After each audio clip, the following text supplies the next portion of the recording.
Hi, I'm creating this video to walk you through the university shortlisting course from phase 2 of our long-term mentorship.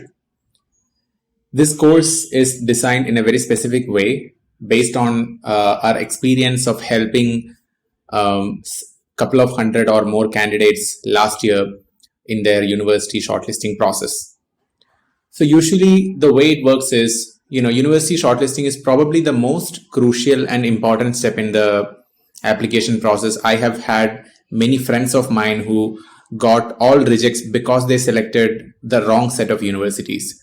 They either, over ambitiously applied to very high ranked universities, and what they did is they overvalued their own profile, or they applied to universities which are kind of safe but to the wrong kind of programs in which their personal profiles are a misfit. So in either of these cases, you may end up getting all rejects. And this has happened to several of my friends. So usually the process that we undertake in figuring out what is the best way to shortlist universities is to first look at three things all in all. First is the reputation and ranking of the particular program and not the university. Because you are not applying to a university, you are applying to a specific department or specific program within that university. So you have to, of course, know where the program stands compared to the rest of the ones. So overall, a program ranking or subject ranking would be good to know. Second is, of course, your personal profile, like your research profile, your academic profile, and what kind of story are you telling in the application. And when all these things are taken into consideration, how does your profile fit with the faculty or whatever work is going on in that particular department, whether there is a good fit between you and the department. That's the second criteria.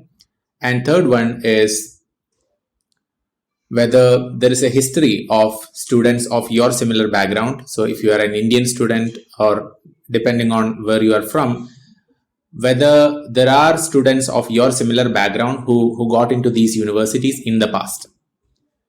So there are, for example, universities like Johns Hopkins University, Duke University, Yale, etc. These are, of course, these are amazing universities, but when you sometimes look at the rankings, they are ranked below certain other universities in programs like mechanical engineering, for example. And that might make you think that, oh, maybe I may have a better chance at Johns Hopkins than, let's say, UIUC or University of Michigan. I'm just giving an example. Of course, the rankings can vary. But this may not be the case because these three universities, Johns Hopkins, Yale, and Duke, for example, their history of taking in students from Indian background is very weak. They usually do not take that many students. I have known personally very few Indian students who got into those universities. So even if the program ranking of these universities are low, which might suggest you that they might be within your grasp, that may not be the case. So these three factors, the program ranking, your profile, and the reputation of the university, of whether there is a history of intake of students of your similar background, these three things matter. So that's exactly what we do in the university shortlisting process. So what do we exactly mean by university shortlisting? The way in which this course is structured is such that there are several suggestions and advice and a lot of interesting things that we want to share with you, along with a template of the university shortlisting sheet that we always use. And we also shared it with the students who were in this program last year. And all of that will be shared with you through this course. So there are three types of material that you will be getting in the course: video material, useful links, and documents which will help you. Now, in the university shortlisting process, the way in which you will get feedback is in the form of assignments. So one of the very first assignment is creating an initial long list of universities. By long list, what we mean is we typically start with a list of around 40 universities or 40 programs which are potentially within your horizon. Not necessarily the ones which you will apply to, but the ones which you are broadly looking at. So we'll share you what are the steps you have to take to even arrive at this initial 40 list, which may be without too much effort. And then after that, we will come to a list of around 25 universities, which is the intermediate list or even the first short list. And then after iterations, we'll reach a final shortlist. So there are 3 assignments here. So in 3 rounds of iteration, we will down select around 10 to 15 universities to which you will eventually apply to by starting from a list of 40 universities. So this feedback that you will get in the form of video feedback and a lot of edits on the university sheet that you will share with us through these assignments, all of this will happen through this course. And the ultimate goal of this is to have a set of universities which are, based on all of your other criteria, which are belonging to EC, medium, dream categories. What is EC for each student or what is dream for each student will vary depending on their profile. Something that is a dream university for me might be a medium university for someone else with an even better profile, or vice versa.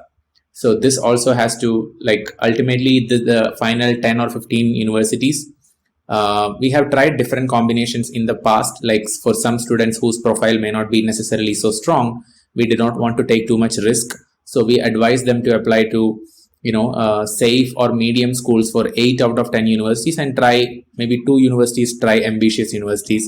And this ambitious itself will depend on the profile, right? So what is ambitious for you, what is ambitious for someone else will differ. And within that, the proportion of EC medium dream or EC medium ambitious will vary depending on your specific situation. And for some students with very, very good profile and who are pretty sure what they want to do, we have even told them you apply to maybe 8 universities. Out of that, 6 you can take from medium to dream, and maybe 2 you can put as a safety net. So the initial list of long universities, this assignment, I'll just show you how to proceed with this assignment format. You click the assignment, submit, and here you will be sharing as part of this assignment a Google sheet with a list of universities with several details which you will learn through the course. You can submit it as a Google Drive Google Sheet link, which is editable for us. So make sure that the editing settings is such that anyone with the link can edit, or you can upload the CSV file or Excel sheet. Anything is fine. And this course is again a very active course. What I mean by that is you will not be just passively listening to it and consuming the content. Rather, you will be taking notes, and you will be, as we talk about universities and programs and as we share the useful links, you'll be going through them and you'll be creating and populating your own university list. And in around 3 rounds of revision, we will come down to a very good set of 10 to 15 universities, which may be your final target. So that's the structure of this course. Luckily so far our success has been very good, mainly because we have spent so much effort into arriving at the final shortlist of universities whenever we work with students in the past. So we will continue to do so, and hopefully even you will find your perfect mix of universities, which will really boost your application process, and along with the rest of the things that you will do to optimize your application. Of course, you will do all the things that are very necessary to be done. So that's about this course.